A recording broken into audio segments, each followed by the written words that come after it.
vamos a empezar ya. Uh-huh. Hola, ¿qué tal? Buenas tardes, bienvenidos a una sesión más del Seminario de Becarios. Esta es una ocasión especial, tenemos uno de nuestros invitados del CIMAT, Miguel Ángel Méndez, que nos va a hablar del monstruo del lago Ness al árbol de Cantor, brevario de un mundo de superficies infinitas. Bueno, Miguel actualmente está en el doctorado en el CIMAT, está trabajando en geometría analítica, sin embargo, este tema del cual va a platicar no tiene mucho que ver con lo que está haciendo actualmente, sino que lo conoció por medio de uno de sus temas de la maestría, que es billares, que si nos queda tiempito, nos va a platicar Miguel al final. Entonces, Miguel, adelante. Ok, bueno, primero gracias a los organizadores por invitarme. Y bueno, la plática está planeada para ser como bastante sencilla, dar más bien ejemplos e ideas, más que definiciones y mucha cosa. Y al final tal vez sí se pueda poner, pues tal vez decidir un teorema o alguna definición, propiedades, algo así. Pero bueno, espero no se desesperen. Entonces, si leyeron, bueno, el plan de la charla, pues primero va a haber un preludio, que es justamente este rollo si leyeron el resumen, en el resumen se comenzaba con la cosa de que toda superficie conexa, compacta, orientable, es homeomorfa o topológicamente equivalente a un n-toro. Entonces, bueno, el preludio trata sobre eso, ¿no? Después veremos lo que son los fines y por último, pues, adentrarnos un poquito en qué está pasando en ese mundo, ¿no? Y qué nuevos objetos aparecen si uno quiere meterse a estudiar ahora superficies que ya no son compactas. ¿Ok? Ok, va, entonces el preludio. Bueno, entonces, como mencionaba, pues comenzamos con este teorema. Y bueno, la idea es, bueno, ¿qué significan todos estos términos, ¿no? Conexidad, compacidad, orientabilidad y qué es un n-toro y a qué nos referimos con topológicamente equivalente. Bueno, entonces eso realmente va bastante rápido y como les mencionaba lo bonito de las superficies o de topología en bajas dimensiones es que es muy intuitivo de qué se está hablando, en particular de las superficies. Todas las definiciones que uno ve en topología, ahí se ven como muy, muy naturales, qué es lo que está pasando. Entonces, bueno, ¿qué es conexidad? Bueno, vamos a decir que un espacio es conexo o conectado si no se puede expresar como unión disjunta de dos abiertos, ¿no? Y la idea, pues, es que una superficie va a ser conexa si está hecha de una sola pieza.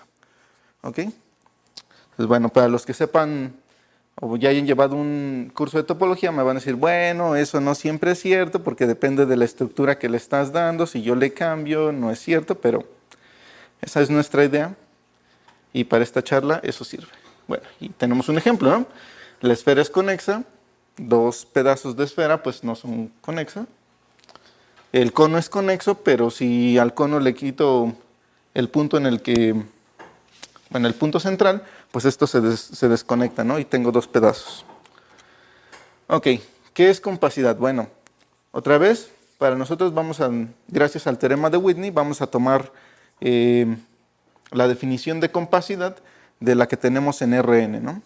Y es que un conjunto es compacto, sí, solo sí, es cerrado y acotado. ¿Ok? Entonces, bueno, ahí tenemos un ejemplo. Esta cosa de aquí, esa mancha, pues no es compacta porque no es cerrada, le hace falta un pedazo de la frontera. El cono infinito, pues no es compacto porque no es acotado. Y pues tenemos nuestro amigo el toro que siempre está ahí y pues ese sí es compacto, ¿no? Y hay una convención cuando hablemos de superficies y es que cuando uno diga que una superficie es cerrada, nos referimos a que no tiene frontera. ¿Ok? Entonces ahí está. El toro, otra vez, es cerrado, no tiene frontera.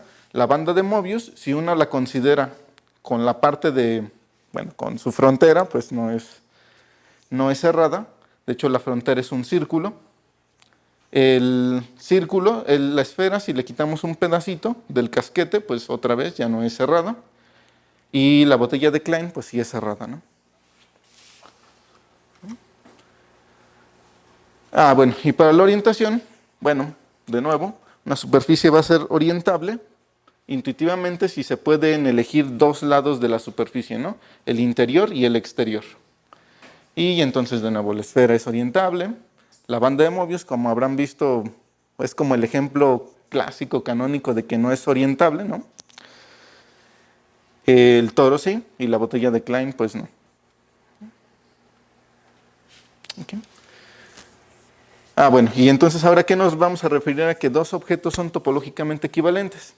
Bueno, pues realmente la definición es que hay un homomorfismo entre ellos dos, o sea, una función que es continua y que su inversa es continua, con inversa continua. Pero, bueno, si uno se mete un poquito más como en la idea de qué es lo que está pasando ahí, uno puede hablar de deformaciones y entonces uno va a decir que dos cosas son topológicamente equivalentes y podemos deformar una hacia la otra de manera especial, ¿no? Y es que hay dos reglas que uno debe de respetar. La primera es que no se vale cortar y no se vale pegar, ¿no? Entonces, ¿qué cosa sí? Pues ahí está, algún tipo de deformaciones. Esa mancha de ahí como, pues quién sabe qué es. Bueno, se puede deformar en una esfera.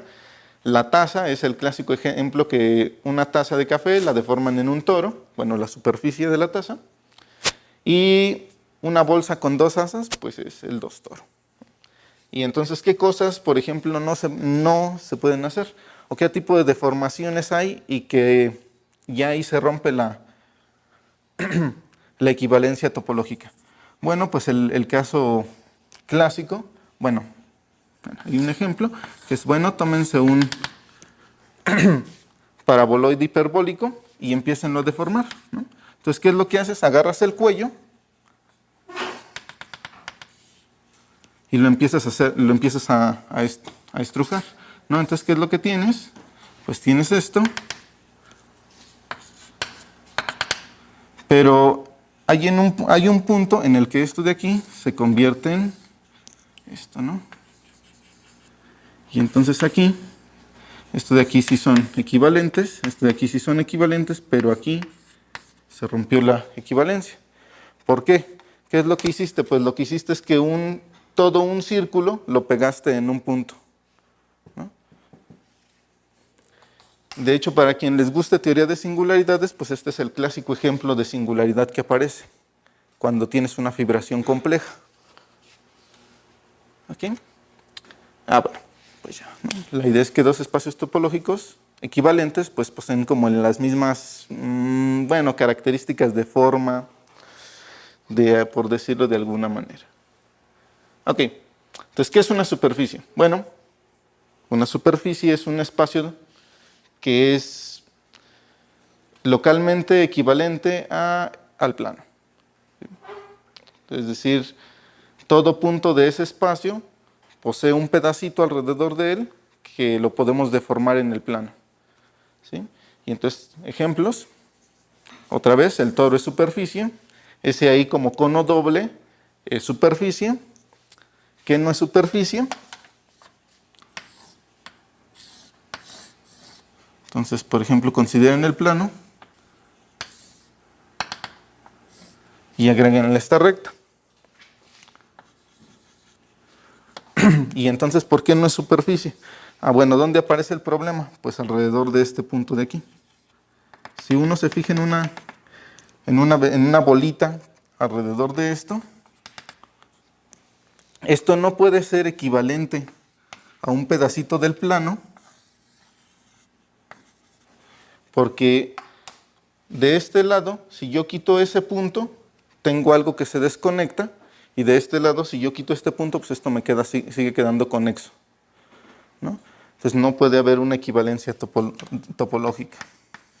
Entonces esto de aquí no es una superficie. Y entonces, bueno, el ejercicio es, bueno, eso de ahí tampoco es una superficie. ¿Cuál es el argumento detrás? Bueno, esa es pregunta para ustedes, para que se diviertan en la charla. ¿Ok? Y entonces, bueno, regresamos al teorema, ¿no? Que nos dice que toda superficie ahora sí conexa, es decir, en una sola pieza, compacta y que es orientable, entonces es equivalente a un n de toro. Y pues bueno, presentamos al 0 toro, pues la esfera, el 1 toro, pues el toro normal, y el 2 toro. Y entonces el n toro, y pues lo que nos está diciendo el teorema es que toda superficie compacta, conexa y orientable, básicamente está determinada por un número, que es cuántos toros, cuántas asas estamos agregando. ¿Cierto? Podemos ver que la esfera no tiene asas, no tiene hoyos. Bueno, no tiene hoyos de esa dimensión. El toro sí, el toro tiene una, el 2 toro tiene 2 y pues el n toro tiene n, ¿no? ¿Cómo construyes el n toro? Pues pegando toros. Y entonces ese número es justamente llamado el género. Entonces, parafraseando el teorema, pues lo que nos dice es que toda superficie con esas características está determinada por un numerito llamado el género. Okay, bueno, entonces ahora sí, vamos a ver pues qué son los fines. ¿Okay? Entonces, ¿cuál es la idea de qué es un fin? Pues ahora nos interesa ver qué está pasando con superficies que ya no son compactas. Y entonces si yo les preguntara, bueno, ¿qué es un fin? O ¿cómo dirían, no? O sea, imagínense que yo tengo R. Y aquí está el 0. Yo les pregunto, entonces la idea es que un fin es una manera de medir cuántas maneras de irse al infinito uno tiene. ¿Sí? Entonces si yo les digo, bueno, R, ¿cuántas maneras distintas de irse al infinito tengo? ¿Qué me dirían? ¿Cuántas? ¿Qué les dice su intuición? 2, ok. Y si yo les pongo a R2,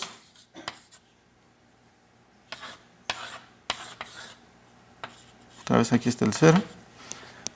¿Cuántas maneras de irme al infinito tengo ahí?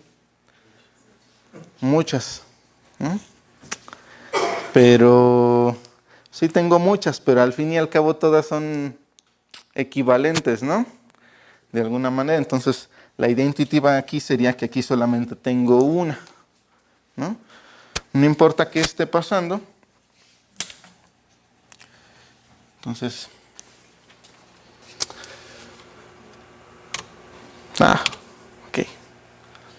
ok. Entonces, ¿cómo ves esto, no? Esto de aquí, pues uno lo puede ver como el círculo menos un punto. Y este de aquí uno lo puede ver como la esfera menos un punto, ¿cierto?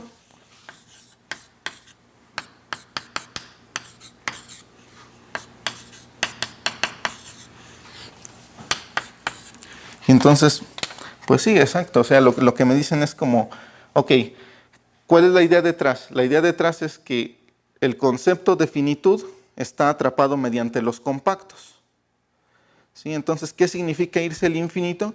Pues escapar de cualquier compacto.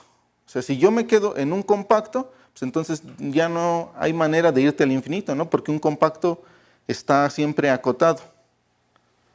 Entonces, ¿qué es lo que tengo que hacer para irme al infinito? Pues siempre escapar de compactos, ¿no? O sea, algo que se va al infinito es algo que escapa de cualquier compacto que yo te dé, ¿no? ¿Okay? Y entonces aquí, ¿cómo son los compactos? Bueno, pues son de distintas maneras, pero al fin y al cabo, un compacto siempre lo puedo encerrar en un intervalo, ¿no? Y entonces, justamente, o sea, lo que digo es que lo que queda fuera de este compacto K, pues son dos maneras que no hay forma de relacionar una con la otra, ¿no? Mientras que acá, si yo quito un compacto, pues quién sabe cómo sea, pero siempre lo puedo encerrar en un disco.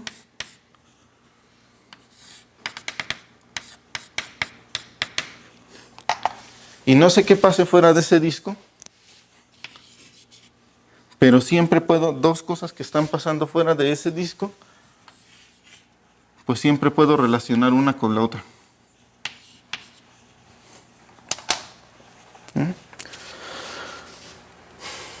Y entonces, pues viene una definición. ¿Recuerdan que les dije que no había definiciones? Pues sí, hay definiciones.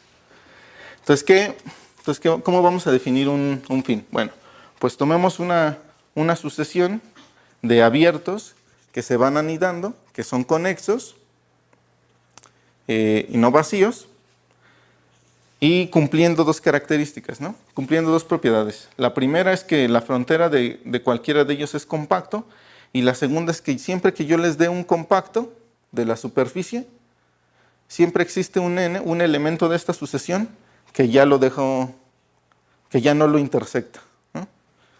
Entonces,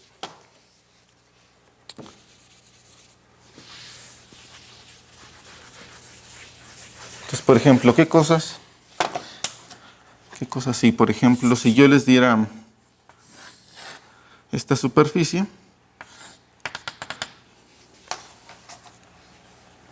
y yo les digo, pues miren, tómense esta sucesión de abiertos. Bueno, el primero es este, 1, o sea, todo hasta acá. El siguiente es U2, U3 y así. Pues esa de ahí no cumple con mi definición de lo que yo voy a querer, ¿cierto? ¿Por qué? Porque pues, si yo me agarro este compacto que está aquí, o sea, esto verde, pues todos se quedan contenidos ahí, todos lo intersectan, ¿no? Entonces no es cierto. Ok, y ahora, ¿por qué pedimos que la frontera sea compacta? Bueno, porque no queremos que sucedan cosas de este estilo, ¿no?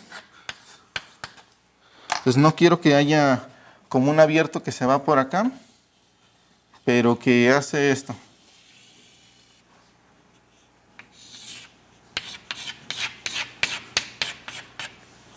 Y que va dejando como una parte fuera, ¿no? Lo que yo quiero es que vaya agarrando como el grueso de todo lo que... de toda la superficie. Pero bueno, entonces podría ser algo así.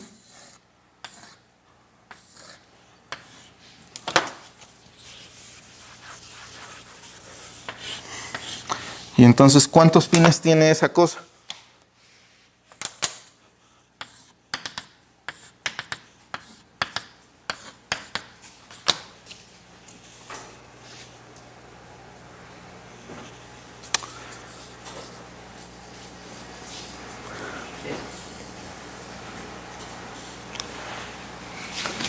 ¿Cuántos?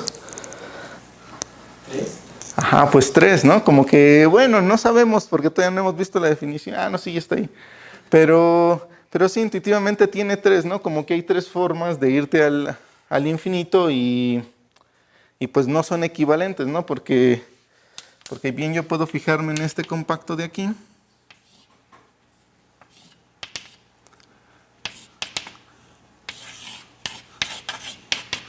Y pues ese de ahí deja como 3 componentes que ya no hay forma de relacionarlas entre sí.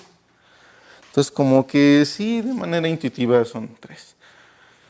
Entonces bueno, dices, defino un fin como una clase de equivalencia de estas sucesiones. Bueno, donde la equivalencia es esta. Entonces voy a decir, ¿me brinqué 2? No, así estoy bien. Voy a decir que 2 fines son equivalentes, digo, 2 sucesiones de estas son equivalentes si para cada índice de una de las sucesiones existe otro, o sea, si para cada abierto existe otro de la otra sucesión que se queda contenido en él y viceversa, ¿no? Entonces, o sea, cuando yo elijo una sucesión aquí, algo que se está yendo, pues hay varias maneras, ¿no? Bien, yo podría elegir esta de aquí, U1, y luego algo que se va así, U2, y va agarrando todo esto, pero pues también podría elegir algo que se ve de esta manera, o sea, que se ve como tubitos, o que se ve como algo deformado con la...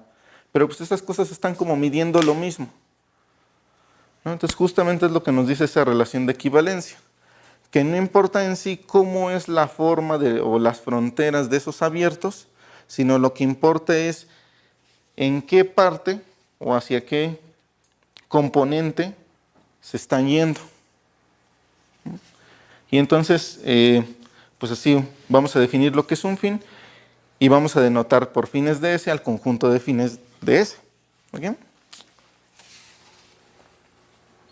Y entonces, bueno, aquí es como interesante porque pues ya hemos visto varios ejemplos de fines, ¿no? Entonces, como dices, bueno, a ver, ahora calculen uno chido. Dices, bueno, pues considérate la escalera infinita.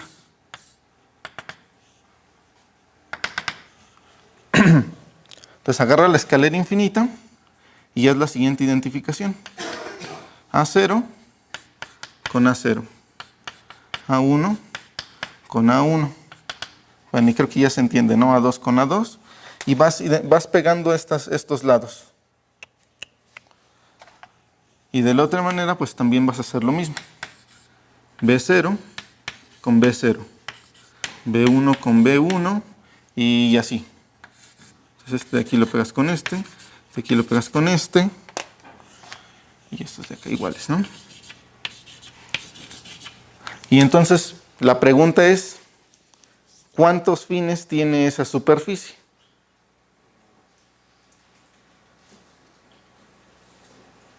¿Okay? Entonces, si a esta cosa de aquí le llamo S, entonces la pregunta es, ¿quién es este conjunto?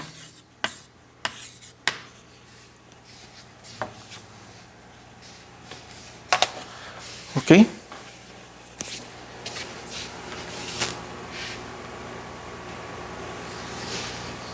Ok. Bueno, entonces sucede que al conjunto de fines lo podemos dotar de una topología. Entonces, ¿cómo hago eso? Dices, bueno, tienes tu superficie por acá. Por ejemplo, los pantalones.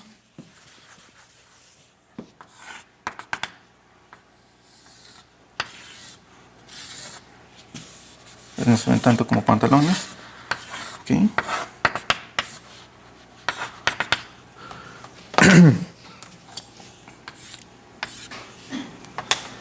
Y entonces, ¿cómo le vamos a asociar una topología? Y dices, bueno, a ver, primero agárrate un abierto con frontera compacta. Y fíjate en todos los fines. Entonces, por ejemplo, ok, bueno, primero eso. Entonces, y fíjate en todas las sucesiones, tal que para cierto índice, los elementos de esa sucesión se quedan contenidos en este abierto. Y por lo tanto, para todo índice a partir de este n, porque están anidados. ¿Sí? Fíjate en todos esos fines. Entonces, bueno, la proposición resulta que esta familia es base para una topología. Y esa es la topología con la que se va a dotar a este conjunto. ¿Sí? Entonces, a ver, ejemplo. Si yo me agarro este abierto,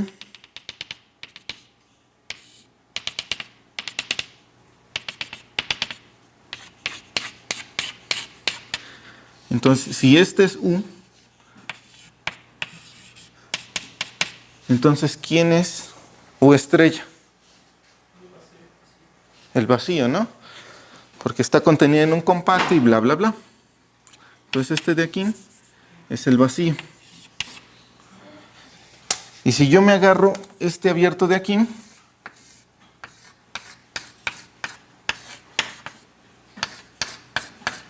¿quién es? Y este le llamo B. ¿Quién es B estrella?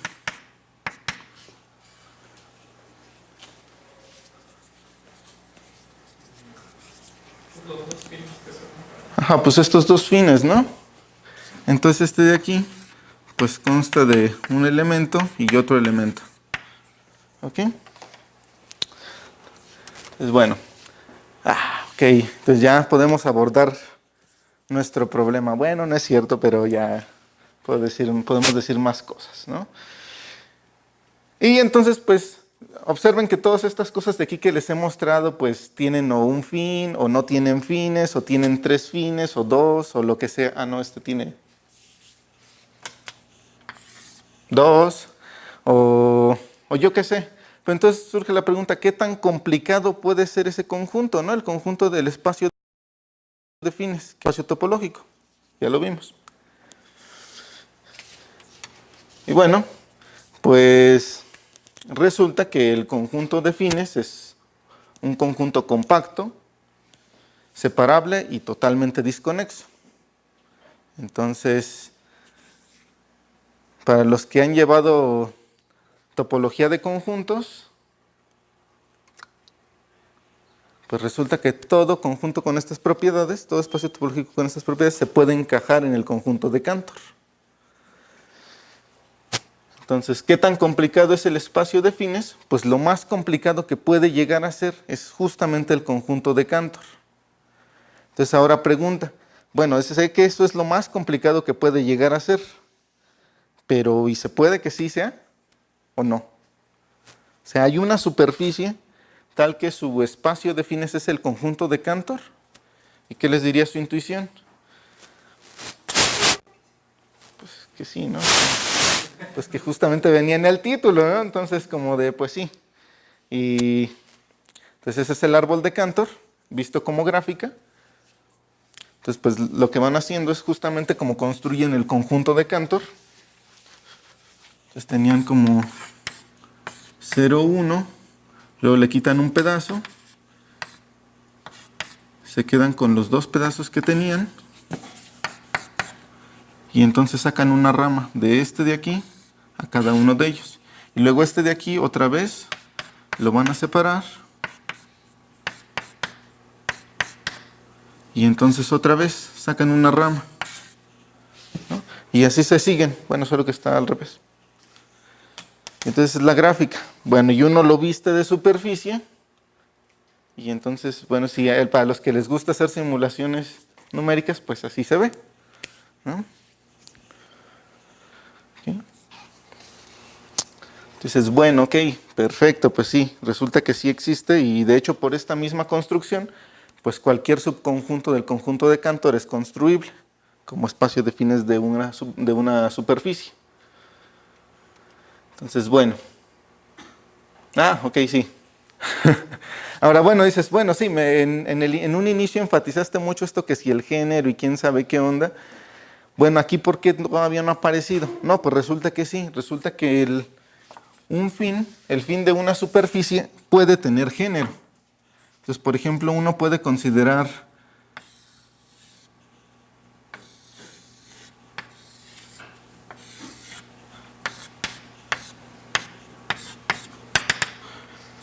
pues esta superficie que se va aquí, que es como pues una cantidad infinita de toros pegados, y uno puede considerar también algo que hace esto.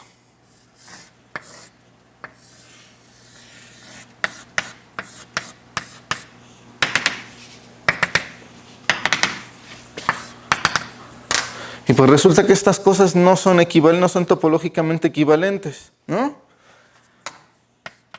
Dices, no, pues es que ¿por qué no? Ah, pues la cosa es que de este lado, los dos tienen dos fines, ¿no? Pero de este lado los dos fines tienen género que nunca desaparece, ¿no? No importa qué tanto yo avance, siempre tiene género. De este lado no. ¿No? Sí, entonces, bueno, sí importa el género, ahora en superficies infinitas. Bueno, entonces vamos a decir que un fin de una superficie es planar. Bueno, de hecho está mal. Bueno, no está mal, pero puede hacerse más sencilla esa definición. Ok. Entonces voy a decir que un fin es plano, o que es planar, si a partir de cierto abierto, a partir de cierto elemento, la componente conexa en la cual está contenido ese abierto ya no tiene género. ¿Ok? Entonces, por ejemplo, aquí, pues este fin es plano, es planar, y este no. Este de aquí no tiene ningún fin planar. ¿Sí? Y entonces vamos a denotar por fines de estrella al conjunto de fines planares. ¿Ok? Y tran, pues, entonces tenemos este teorema de Richards y Cregard Quereyarto, no sé cómo se pronuncia, pues que dice que la clase de equivalencia topológica de dos superficies justamente está caracterizada por el espacio de fines y el espacio de fines planares. Es decir, cómo se están anidando una dentro de la otra, y el espacio total es justamente lo que me caracteriza ahora sí. ¿Sí? Entonces, bueno, ya que resolvieron esto de cuál es el conjunto de fines, entonces la siguiente pregunta sería, bueno, ¿y quién es el conjunto de cuántos fines planares tiene?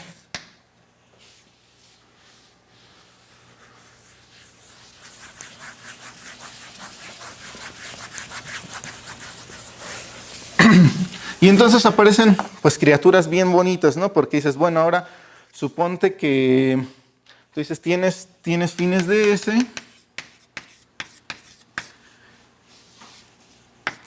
y tienes los fines planos. O dicho de otra manera, tienes los fines y tú eliges a cuáles fines les pones género, ¿no?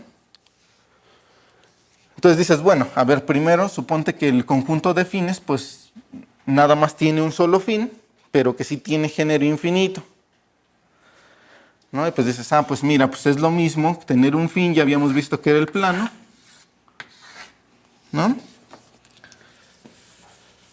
Pues era el plano. Dices, bueno, pero ahora ponle género infinito. Dices, bueno, ¿qué pasa?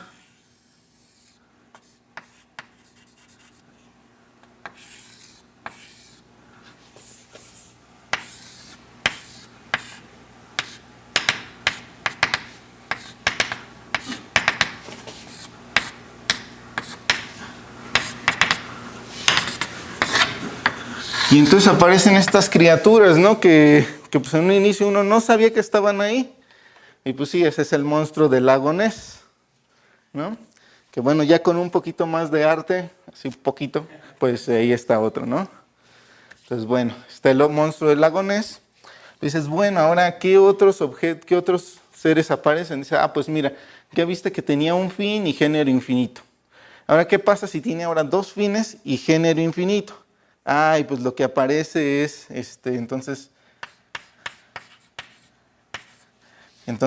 cuando tienes dos fines y género infinito, aparece lo que se conoce como la escalera de Jacob.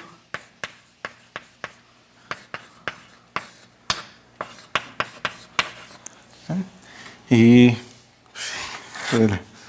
me estoy metiendo en rollos, ¿no? Porque sí.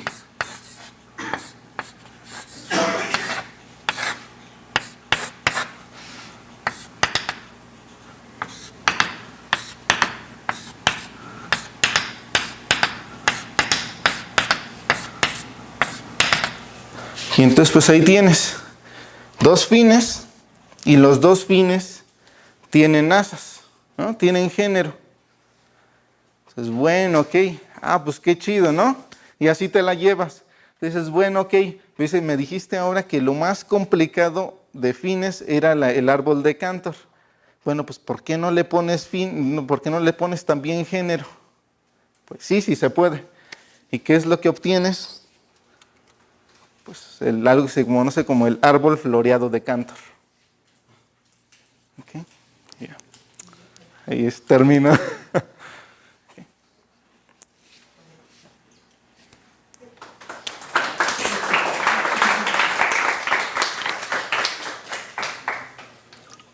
Te agradecemos. ¿Tiene Gracias. alguna pregunta?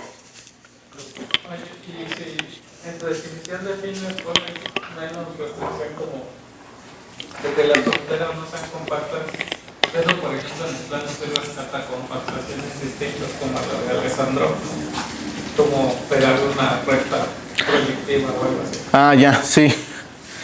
Sí, exacto. Sí, algo curioso es que no hay una manera única de definir fines, ¿no? Depende en qué espacio quieras trabajar, tú puedes definir lo que Por ejemplo, Milnor tiene otra definición de fines que es mediante una función que asocia al conjunto de compactos, le va asociando abiertos en las componentes conexas que obtienes de la superficie menos esos compactos. Y Freudenthal tiene otra que es mediante rayos, ¿no? Entonces, por ejemplo, esta es mucho más intuitiva para el caso de curvas o cosas así, ¿no? O árboles. Aunque no sé si hay teoría como detrás de Sí. cambiar tu idea de cómo está el infinito.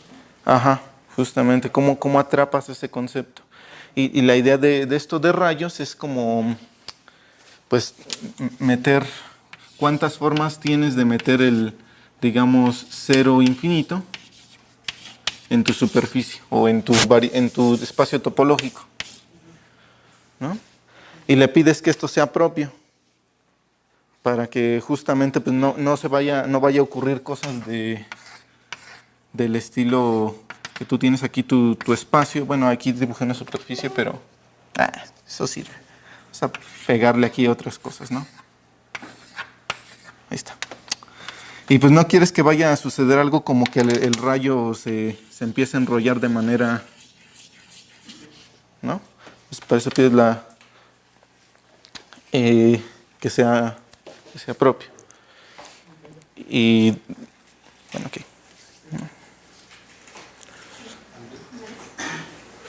Solo escuché esto de un teorema del género cero. ¿Dónde? Que tus fines tuvieran género cero. ¿No? No puse. O sea, que quedara planar, que no tuviera. Ok, claro. Pero, o sea, ¿cómo comparas Eso. fines como de distintos géneros? O sea, o plano, o con género, o más generoso, pues. No, pues nada más, ¿no? O sea, es la única manera para superficies. No, solo puede ser cero o infinito. Ajá. Porque si es infinito, te vas suficientemente lejos. Sí. Ya no estás. Sí, pero por ejemplo esa escalera de Jacob, Ujú. la puedes imaginar como con otro género arriba.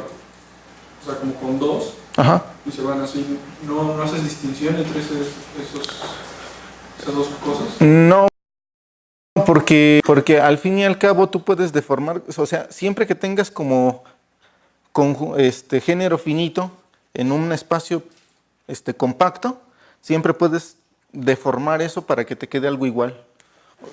O sea, si tú le pones aquí así, ¿sí se entiende? Entonces, por eso no. Y bueno, y en el número tampoco, ¿no? Porque pues todo es numerable, entonces, o sea, me refiero en un solo fin, ¿no? Porque el árbol de Cantor, el conjunto de Cantor no es numerable, entonces ahí, pues el conjunto de asas tampoco, ¿no? Me quedé con ganas de quién era el fin de ese. Ok, sí, justo eso se les queda, ¿no? Sí. Se les queda para que lo piensen, ¿no? O sea, eso está... Y para ellos los vértices como que hay ambigüedad en la identificación, o haces una y luego la otra y ya se identifican con más de un punto. ¿En dónde? Lo siento. En los vértices de tu escalera. Ok, en esta. Ajá, sí, como que hay unos vértices como algo raro. Dices este. Ok, buena observación, ¿no? Este vértice de aquí es el mismo que este de acá, que es el mismo que este de acá, ¿no? Pero a la vez este de aquí es el mismo que este de acá, que es el mismo que este de aquí, ¿sí? Y que es el mismo que este de acá. Bueno, en fin, pueden empezar a jugar y ver que básicamente todos se pegan en uno. Entonces ahí lo que obtienes es como un cubriente infinito a uno ramificado en un punto, ¿no? del disco, en una vecindadcita. Ajá. Ya, sí, es que esos puntitos justamente eran.